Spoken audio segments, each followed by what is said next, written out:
Welcome back to Scouting Hollywood Movies. We are here talking about another animated movie. This is not Disney, although some people think it is, believe it or not. This Don is Bluth. Don Bluth, and with some help by guys named Spielberg and Lucas, whoever they are. Uh, Yeah.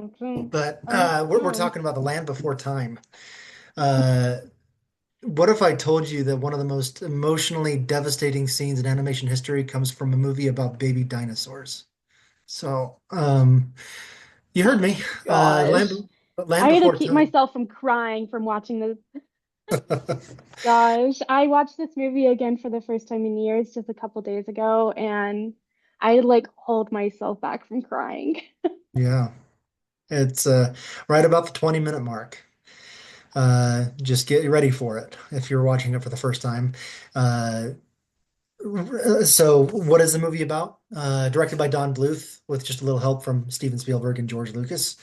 It tells the story of Littlefoot, a young, long-neck dinosaur who loses his mother in a brutal encounter with a sharptooth, aka nightmare fuel, and sets out to a journey to find the mythical Great Valley, a place of peace, food, and hopefully family. Along the way, he teams up with four other dino kids, each a different species, each carrying their own baggage. And together they trek across a crumbling, dangerous world in search of safety and belonging. It's Lord of the Rings meets Fox and the Hound, with a quarter of the runtime. So, Yeah, okay. I can see that. so, um, what do you want to talk about with this one? What's your first thing? We have to talk about it. We have to Yeah. talk about Littlefoot's mother's death. Uh-huh. Oh gosh, I remember so when I was a kid and watching movies where sad things happen, Lion King and Bambi and Fox and the Hound, I never really cried. I mean, I was sad, but didn't cry. Land Before Time changed that. Yeah. I'm pretty sure that was the first movie I watched as a kid that really made me cry. Um, Gosh, it still makes me cry, and really all you Mhm. have to hear is like his mother say Littlefoot and like the music in the background and it's just like tears. Mhm. Well, and the parts where Littlefoot is telling her like, no, you can get up, you can get up, you're fine. We got to go to the Great Valley, and like this innocence of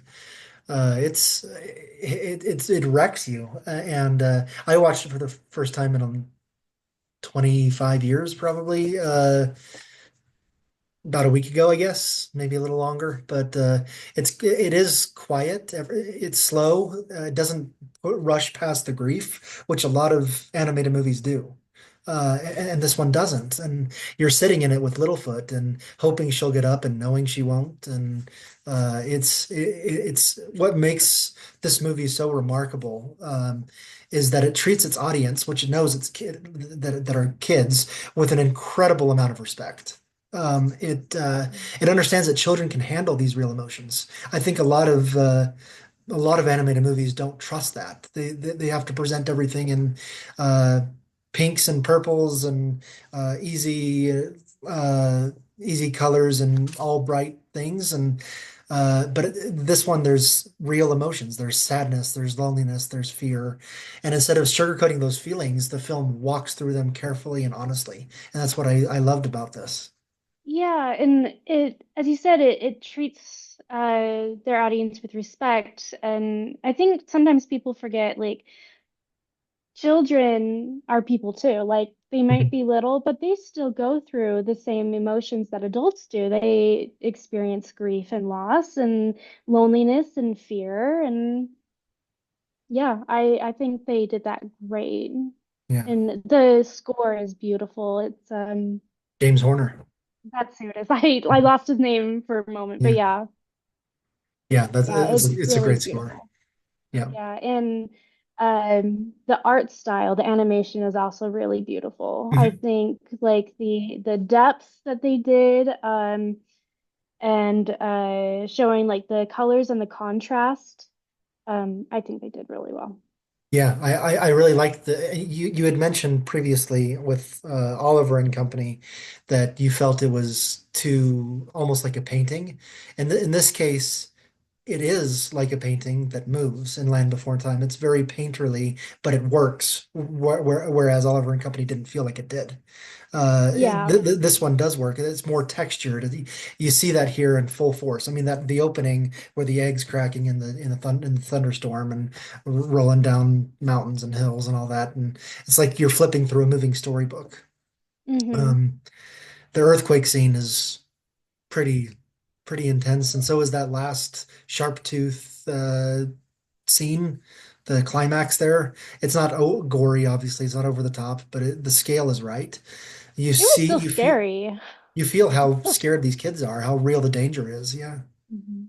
yeah.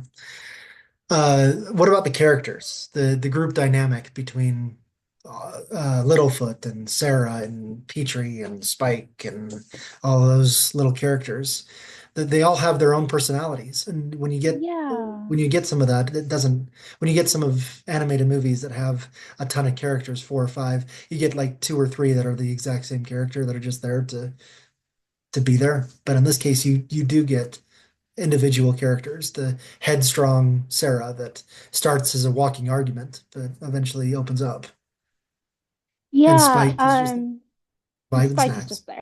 He's kind of like the comedic relief, sort Yeah. of. But when I was little, Ducky was my favorite character. I Hmm. love Ducky, and she was voiced by Judith Barzi. Yeah. Rest in peace, Judith. That was Yes. a very tragic loss. Yes. Um, but she was always my favorite character, and then Littlefoot. Those two were always my favorite characters. And even when I was little, I hated Sarah. I hated Sarah so much when I was little. Uh-huh. She was annoying, bossy, rude, and just egotistical. But she's a kid and she's scared, and Hmm. um in this time period, if you're alone and you show your fear, you die. Hmm. She's just trying to survive, and um although I'm trying to understand that, I still really don't like her. Yeah, She's the worst. she's kind of annoying. Yeah. I also like Petrie's fear of flying. As a bird is, or as a, what is it called? Pterodactyl, uh, is funny. It's also a little annoying. I thought, but it's endearing a little bit to see some of these. You also have to think about it in the context that Petrie doesn't have a mother to show him how to fly, and so Mhm. there's a little bit of that that makes it a little bit more endearing. Yeah. Um, Yeah. And I really think this is a cute movie. Like, there's the trauma and the terror, but all in all, it's a cute movie. I don't think it's cute enough to make 14 sequels and two TV Is it series. only four? I had written down a million and a half. So, Yeah, yeah, maybe not that cute, yeah, but it is a cute movie. some of them are charming and some of them are less so. Yeah, it's Yeah, the original is the one that matters. And yeah. so, um, this movie doesn't rely on catchy songs or pop culture references, or it tells a real story with real emotion and real score from James Horner throughout, the real stakes that is enough to pull you through. I I also loved it. didn't realize how short the movie was until I Yeah, it's started watching barely it and over an really, hour long. yeah, Yeah. it's like an Mhm. hour and 5 minutes or something. Yeah. Yeah, didn't realize that. I remember thinking it was long when I was a kid, but I'm sure sitting down for an hour when you're five is probably feels like forever. Yeah. So let's talk about a grade here. Land Before Time is an emotional gut punch. It's a technical achievement. It's a masterclass in storytelling economy. It may look like a simple kids movie on the surface, but underneath, there's something timeless and sincere with it, kind of extraordinary. I'm giving it an A. I'm giving it a B. Okay. Why is that?